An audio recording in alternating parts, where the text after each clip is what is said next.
Civil engineering channel में आपका फिर से स्वागत है। आज हम बट जॉइंट से रिलेटेड लास्ट प्रॉब्लम हमारी सॉल्व कर लेते हैं।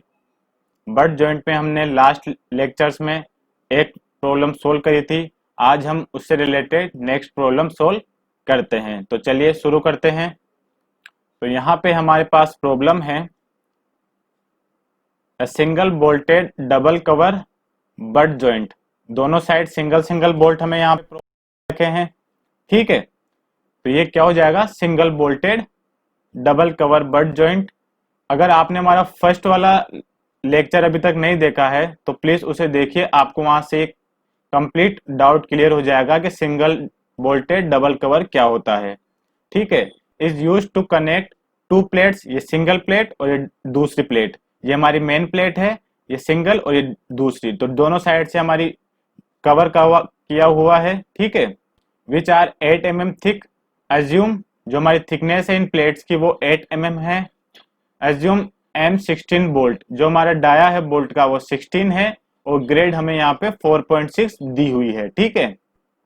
कवर प्लेट की थिकनेस हमारे पास 6 mm है, कवर प्लेट की थिकनेस 6 है और मेन प्लेट की 8 mm है, ठीक है। हमें स्ट्रेंथ और एफिशिएंसी यहाँ पे कैलकुलेट करनी है। नंबर ऑफ बोल्ट 4 बोल्ट है, मतलब सिंगल लाइन में 4, इस साइड भी 4 बोल्ट है, ठीक है। और हमें यहाँ पे पिच दिया हुआ है 45 mm और यहाँ पे हमें प्लेट का यहाँ पे ग्रेड दी हुई है 410, ठीक है। तो यहाँ पे सबसे पहले हम गिवन डाटा कैलकुलेट कर लेते हैं। तो हमारे पास गिवन डाटा में क्या क्या दिया हुआ है, 4.6 ग्रेड, ये पेज नंबर आपको 13 पे मिल जाएगा। इसकी वैल्यू हमारे पास होती है 400, ठीक है, न्यूटन पर mm स्क्वायर। और इसी तरह हमारे पास 410 ग्रेड दी हुई है, उसकी वैल्यू हमारे पास 410 ही यहाँ पे होती है, ठीक है। हमारे पास कवर प्लेट की थिकनेस दी हुई है 6 mm और मेन प्लेट हमें दी हुई है 8 mm, ठीक है। डाया हमें दिया हुआ है 16, तो यहाँ पे होल कितना हो जाएगा हमारा 18 mm। ये आपको समझ में आ गया होगा। हमने कवर प्लेट की थिकनेस, मेन प्लेट की थिकनेस, डाया, होल, ये सब हमें क्वेश्चन में ही गिवन है। तो सबसे पहले हम हमारी स्ट्रेंथ कैलकुलेट करते हैं। सबसे पहले हम स्ट्रेंथ कैलकुलेट करते हैं, स्ट्रेंथ के बाद फिर हम एफिशिएंसी यहाँ पे कैलकुलेट करेंगे। तो स्ट्रेंथ के लिए हमें सबसे पहले शियर स्ट्रेंथ फिर बियरिंग स्ट्रेंथ हमें कैलकुलेट करनी होती है। तो चलिए शुरू करते हैं। तो हमारे पास शियर ऑफ बोल्ट का फॉर्मूला होता है पेज नंबर 75 पे, ये फॉर्मूला आपको मिल जाएगा, ठीक है। तो यहाँ पे हमारे पास NN NS हम सबसे पहले कैलकुलेट कर लेते हैं। तो हमारे पास सपोज करिए ये बोल्ट यहाँ पे हमने दिया हुआ है। तो हमारा बोल्ट कैसा होता है, हमारा बोल्ट कुछ इस तरीके का होता है। यहाँ पे यहाँ से हमारे पास ये थ्रेड स्टार्ट होती है और ऊपर थोड़ा पोर्शन हमारा सेंक वाला पोर्शन होता है, बिल्कुल समतल यहाँ पे सतह होती है। तो अगर हम देखें तो हम यहाँ पे NS और NN कैसे निकालते हैं, कोई भी प्लेट का टॉप और बॉटम एज जहां मिलता है, अगर वहां पे हमारा थ्रेड है तो थ्रेड नंबर 1 हो जाएगा, अगर वहां पे सेंक है तो सेंक नंबर 1 हो जाएगा। तो अगर हम देखें तो यहाँ पे हमारा बॉटम वाला पोर्शन है, वहां तो कंफर्म है कि थ्रेड ही होगा, और टॉप वाला पोर्शन है वहां पे हमारा सेंक होगा, क्योंकि हमारा ऊपर वाला पोर्शन कुछ सेंक होता है और नीचे कुछ थ्रेड होता है। तो यहाँ पे हमारा सेंक NN 1 हो जाएगा और NS 1 हो जाएगा, ठीक है, क्योंकि थ्रेड हमारा बॉटम पोर्शन में होता है और सेंक टॉप पोर्शन में। तो ये जो दो प्लेट यहाँ पे मिल रही है यहाँ पे हमारा सेंक होगा, और जो ये दो प्लेट मिल रही है यहाँ पे हमारा थ्रेड होगा, ठीक है। तो अब हम वैल्यूज यहाँ पे पुट कर लेते हैं। FU भी हमारे पास 4.6 ग्रेड से आया था 400 √3, और गामा MB आपको पेज नंबर 30 पे मिल जाएगा 1.25। NN हमारे पास 1 है, ANB का फॉर्मूला हमारे पास होता है 0.78 π/4, डाया हमें 16 यहाँ पे दिया हुआ है। NS भी हमारे पास 1 है, और फॉर्मूला हमारे पास होता है ASB का π/4 डाया का स्क्वायर। तो ये कैलकुलेट करने पर हमारे पास जो वैल्यू आती है वो है 66.12 किलो न्यूटन। ठीक है, अब हमने यहाँ पे shear capacity of bolt calculate कर ली है। अब हम बियरिंग कैपेसिटी कैलकुलेट करते हैं, जिससे हमारी स्ट्रेंथ हमें बोल्ट की पता लग जाएगी। ठीक है, तो नेक्स्ट हमारा पास है बियरिंग कैपेसिटी। तो यहाँ पे हमारे पास बियरिंग कैपेसिटी ऑफ बोल्ट का फॉर्मूला क्या होता है, 2.5 kb dia of bolt thickness और FU upon gamma MB। Page number वही 75। आपको अब तक तो आपको ये पेज नंबर आसानी से याद हो चुके होंगे। पेज नंबर आपको याद रखने हैं, फॉर्मूला आपको वहां पे मिल जाएगा। ठीक है, तो अब यहां से हम केबी कैलकुलेट करें तो केबी का हमारा पास फॉर्मूला होता है 3D note P upon 3D note minus 0.25 FUB upon FU और ये 1। ठीक है, तो यहां से अगर हम ई कैलकुलेट करें, एंड डिस्टेंस हम कैलकुलेट करें, तो हमारे पास एंड डिस्टेंस क्या आएगी। अगर हम यहाँ पे क्वेश्चन में देखें तो पिच हमें यहाँ पे ऑलरेडी दिया हुआ है 45 mm, और यहाँ से हम एंड डिस्टेंस ही हमें बस ओनली कैलकुलेट करनी है, पिच हमें दिया हुआ है। तो यहाँ से एंड डिस्टेंस का हमारे पास फॉर्मूला होता है 1.5 डी नोट। तो 1.5 डी नोट हमारे पास 18 है, तो वैल्यू आएगी यहाँ से 27। तो अगर हम वैल्यूज पुट करें फॉर्मूलाज में तो हमारे पास क्या होगा, 27 3 इंटू 18, पिच हमारे पास 45 दिया हुआ है, 3 इंटू डी नोट हमारे पास 18 है। ठीक है, FU भी हमारे पास 400 है और FU हमारे पास 410 है, 1 ऑलरेडी 1 है। ठीक है, तो यहां से हमारे पास वैल्यूज क्या आएगी, वैल्यूज आएगी फर्स्ट हमारे पास आएगा, हमारे पास वैल्यू आएगी 0.5, ये वैल्यू आएगी हमारे पास 0.58, ये हमारे पास है 0.97 और ये ऑलरेडी 1। तो यहाँ पे हमारे पास KB क्या हो जाएगा, जो हमारे पास स्मॉलेस्ट वैल्यू है वही हमारा KB हो जाएगा। तो अगर हम फॉर्मूले में यहाँ पे वैल्यूज पुट करें तो हमारे पास क्या हो जाएगा, आप देखिए 2.5 KB हमारे पास कितना आ गया है 0.5, डाया हमारे पास 16 है, थिकनेस हमारे पास कितनी हो जाएगी यहाँ पे 6 हो जाएगी, क्योंकि सबसे स्मॉल हमारे पास थिकनेस वही दी हुई है। एक बात मैं आपको यहाँ बता दूं, अगर हम यहाँ पे थिकनेस देखें तो थिकनेस हमारे पास क्या होगी, आप देखिए यहाँ पे हमारे पास थिकनेस क्या दी हुई है 6 mm दी हुई है कवर प्लेट की, और हमारे पास मेन प्लेट की 8 mm। तो 6 mm तो इस कवर प्लेट की हुई, 6 mm इस कवर प्लेट की, तो हमारे पास कवर प्लेट कितनी है 2, तो 6 × 2, तो ये कितना हो जाएगा 12 mm। और यहाँ पे हमारे पास सबसे स्मॉल वैल्यू क्या हो जाएगी प्लेट की 8 mm, तो यहाँ पे हमारे पास थिकनेस क्या होगी 8 mm। आपको ये याद रखना है कि हमारे पास डबल कवर है, तो डबल कवर 6 × 2 हो जाएगा, तो ये 12 mm हमारे पास थिकनेस हो जाएगी कवर प्लेट की। तो हमारे पास मेन प्लेट की क्या आएगी 8 mm, तो वही हमारे पास वैल्यू होगी। तो यहाँ पे थिकनेस क्या हो जाएगी हमारे पास 8, क्योंकि हमारे पास अभी डबल कवर है, इसलिए आपको ये बात ध्यान रखनी है।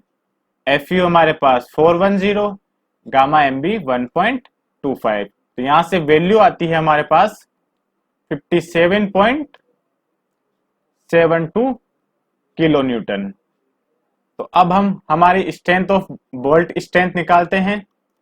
बोल्ट स्ट्रेंथ हमारे पास क्या हो जाएगी, यहां से मिनिमम ऑफ शेयरिंग VDSB और मिनिमम ऑफ बियरिंग VDPB। ठीक है, तो यहां से हमारे पास क्या हो जाएगा, VDSB हमारे पास कितना आया था 66.12 और ये हमारे पास आया था 57.72 किलो न्यूटन। तो यहां से हमारे पास VDB कितना हो जाएगा, आपको यहाँ पे दिख रहा होगा, स्मॉलेस्ट हमारे पास क्या है 57.72 किलो न्यूटन। अब यहाँ पे हमने स्ट्रेंथ कैलकुलेट कर ली है। अब हमें यहाँ पे एफिशिएंसी कैलकुलेट करनी है। सेकंड हमारे पास क्या है, एफिशिएंसी। तो एफिशिएंसी के लिए हमारे पास सिंगल लाइन में कितने बोल्ट हैं, सिंगल लाइन में हमारे पास बोल्ट यहाँ पे दिए हुए हैं नंबर ऑफ 4 बोल्ट। तो अगर हम एक लाइन की एफिशिएंसी निकाल ले तो वो हमारी सेम अदर लाइंस को भी यहाँ पे फॉलो करेगी। तो हम सिंगल लाइन के लिए करें तो हमारे पास सिंगल बोल्ट की स्ट्रेंथ कितनी आई है, 57.72। अगर उन्हें हम मल्टीप्लाई 4 कर लें तो हमारे पास 4 बोल्ट की आ जाएगी। तो चलिए स्टार्ट करते हैं। तो हमारे पास क्या होगा, डिजाइन स्ट्रेंथ ऑफ 4 बोल्ट। तो डिजाइन स्ट्रेंथ अगर हम 4 मल्टीप्लाई 57.72 करेंगे तो वैल्यू आती है 230.91 किलो न्यूटन। तो यहां से हमारे पास 4 बोल्ट की हमने स्ट्रेंथ निकाल ली है। अब एफिशिएंसी की बात करें तो हम efficiency tensile strength in yielding निकालते हैं, रप्चर निकालते हैं। ठीक है, तो येल्डिंग मतलब हमारी जो हमारी प्लेट हम यूज कर रहे हैं वो कितनी नर्म है कि हमारी स्ट्रेंथ कवर कर पाए। रप्चर के जब अब टूटने वाली कंडीशन हो तब हमारी प्लेट है वो कितनी यहाँ पे लोड ले पाएगी। तो ये सब हमें कैलकुलेट करेंगे। हम यहाँ पे एफिशिएंसी निकाल रहे हैं कि वो कितना लोड यहाँ पे कवर कर पाती है। ठीक है, तो सबसे पहले एफिशिएंसी में हमारे पास होता है, तो यहां से हम design strength due to yielding मतलब हमारा कितना नर्म इस्पात है, हमने स्ट्रेंथ निकाला। स्ट्रेंथ के अंदर हम टेंसाइल और बियरिंग में कंपैरिजन करते हैं। एफिशिएंसी निकालने के लिए हम जब हमारी प्लेट होती है वो टूटने वाली कंडीशन में होती है, जितनी नर्म होती है उनका हम कैलकुलेशन करके यहाँ पे एफिशिएंसी कैलकुलेट करने हैं। तो जो मैं स्टेप आपको बता रहा हूं आप अगर उन्हीं को फॉलो करेंगे तो आपको बहुत अच्छे मार्क्स एग्जाम में यहाँ पे मिल जाएंगे। तो यहाँ पे अगर हम फॉर्मूले में वैल्यूज की बात करें तो एजी हमारा क्या होता है, ग्रॉस एरिया। एफ वाई हमारे पास क्या होगा, यहाँ पे एफ वाई की वैल्यू हमारे पास 250 होती है। ठीक है, और गामा एम नोट हमारे पास क्या हो जाएगा, गामा एम नोट हमारे पास है 1.1। ये पेज नंबर 30 पे आपको मिलेगा। ठीक है, अब हम बात करते हैं हमारे ग्रोस एरिया की। ग्रोस एरिया हमें निकालने के लिए टॉप से लेके बॉटम तक का पूरा एरिया यहाँ पे फाइंड करना होगा। तो अगर हम देखें तो हमारे पास पिच कितना दिया हुआ है, 45 45 45। ठीक है, और एंड डिस्टेंस हमने फाइंड करी थी 27 और ये भी हमारे पास कितनी है 27। तो अगर हम इन सबको कैलकुलेट करें तो हम क्या लिख सकते हैं यहाँ पे 1 2 3। तो 3 into 45 plus 2 into 27 multiply thickness हमारे पास कितनी दी हुई है, थिकनेस हमारे पास मिनिमम 8 mm है। तो ये 8 mm। तो यहां से हमने यहाँ पे ग्रोस एरिया कैलकुलेट कर लिया है। ग्रोस एरिया कैसे, ये बोल्ट से बोल्ट तक की डिस्टेंस, तो 45 45 45 ये हमें क्वेश्चन में दी हुई है और एज डिस्टेंस हमने कैलकुलेट करी थी 27। तो यहां से टॉप से लेके बॉटम तक का हमारा कितना हो जाएगा, ये हो जाएगा मल्टीप्लाई। अगर हम इसको थिकनेस से कर लेंगे तो हमारे पास ग्रोस एरिया यहां से आ जाता है। तो इसको हम नोट डाउन कर लेते हैं। तो यहां से हमारे पास ग्रोस एरिया हो जाएगा 3 इंटू 45 प्लस 2 इंटू 27 मल्टीप्लाई 8, ये हमारे पास थिकनेस है। तो यहां से टोटल हमारे पास टीडीजी आएगा यहाँ पे येल्डिंग में 354.54 किलो न्यूटन। ठीक है, अब हम बात करते हैं रप्चर में जब टूटने वाली कंडीशन हमारे पास होगी। अब हम बात करते हैं इन रप्चर, ये हमारे पास पेज नंबर 32 पे है। ठीक है, तो 0.9 एफ यू हमारे पास कितना है 410। गामा M1 की वैल्यू पेज नंबर 30 पे आपको मिल जाएगी 0.25। अब हम बात करते हैं हमारे एन की। एन हमारे पास होता है, मैं आपको बताता हूं। अब हम बात करते हैं एन। एन का हमारे पास फॉर्मूला होता है बी टोटल विड्थ, ठीक है, माइनस डाया ऑफ होल। तो डाया बोल्ट डाया, ठीक है, मल्टीप्लाई डाया ऑफ होल,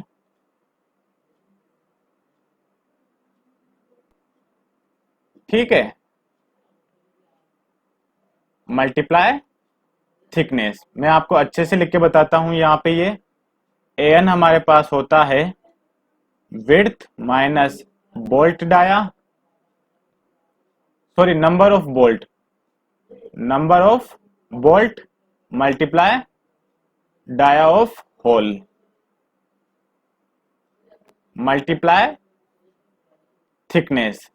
यहाँ पे एन हमारा होता है नेट इफेक्टिव एरिया, हमारे पास एन हमारे पास होता है नेट इफेक्टिव एरिया। तो इसके लिए हमारे पास फॉर्मूला होता है width minus number of bolt into hole multiply thickness. तो यहां से हमारे पास वैल्यूज क्या आएगी, वैल्यूज विड्थ हमारे पास कितनी दी हुई थी 3 इंटू 45 प्लस 2 इंटू 27, ठीक है, माइनस नंबर ऑफ बोल्ट हमारे एक लाइन में कितने हैं 4 बोल्ट है, डाया ऑफ होल हमारे पास 18 है और थिकनेस 8 है। अगर इसे हम फॉर्मूले में पुट करें तो हमारे पास टोटल वैल्यू क्या आएगी यहाँ पे, तो यहां से वैल्यू आती है हमारे पास 276.30 किलो न्यूटन। तो यहां से हमने ये वैल्यू भी कैलकुलेट कर ली थी। एन हमारे पास नेट एरिया होता है width minus number of bolt multiply dia of hole multiply thickness, ठीक है। तो यहाँ पे हमने येल्डिंग और रप्चर कैलकुलेट कर लिया है। अब हम हमारी बात करते हैं नेक्स्ट। अब हम हमारी जो मिनिमम रप्चर येल्डिंग इनमें जो स्ट्रेंथ होगी वो देखते हैं। तो स्ट्रेंथ हमारे पास क्या होगी यहाँ से, ठीक है। तो यहाँ से हम मिनिमम वैल्यू देखें तो मिनिमम हमने पहले 4 बोल्ट का निकाला था, फिर हमने येल्डिंग में निकाला, फिर रप्चर में निकाला। इन तीनों में हमारे पास मिनिमम स्ट्रेंथ क्या होगी यहाँ से 230.9 किलो न्यूटन। तो हमने यहाँ पे मिनिमम स्ट्रेंथ भी निकाल ली है येल्डिंग रप्चर के अंदर भी, ठीक है। तो अब हम बात करते हैं हमारे एफिशिएंसी। एफिशिएंसी का हमारे पास फॉर्मूला क्या होता है, तो यहाँ पे हमारे पास एफिशिएंसी ऑफ जॉइंट नीटक से हम डिनोट करते हैं। इसका फॉर्मूला होता है strength of joint divided by strength of solid plate.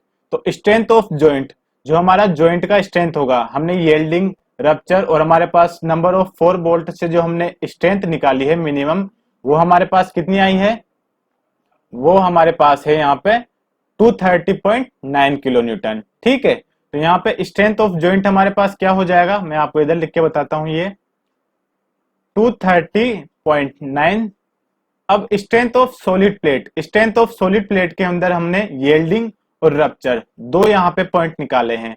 Rupture मतलब टूटने वाली कंडीशन के अंदर होता है हमारा, तो हमारे पास सॉलिड प्लेट मतलब जो हमने येल्डिंग में निकाला था वो वैल्यू हमें यहाँ पे नोट डाउन करनी है। तो वो वैल्यू हमारे पास कितनी आई थी 354.54 मल्टीप्लाई 100। तो यहां से हमारे पास नीटा की वैल्यू आती है 65%, ठीक है। तो इसका मतलब ये है कि अगर हमारे पास 8 mm dia 6 mm cover plate है, हम पिच 45 एंड डिस्टेंस हमारे पास 27, तो हमारी जो एफिशिएंसी होगी प्लेट की बोल्ट की वो हमारे पास 65% होगी, ठीक है। तो यहां से हमने एफिशिएंसी कैलकुलेट कर ली है। और स्ट्रेंथ, स्ट्रेंथ के अंदर हम सबसे पहले शियर स्ट्रेंथ स्ट्रेंथ और मिनिमम ऑफ शियरिंग और बियरिंग हम यहाँ पे स्ट्रेंथ कैलकुलेट करते हैं।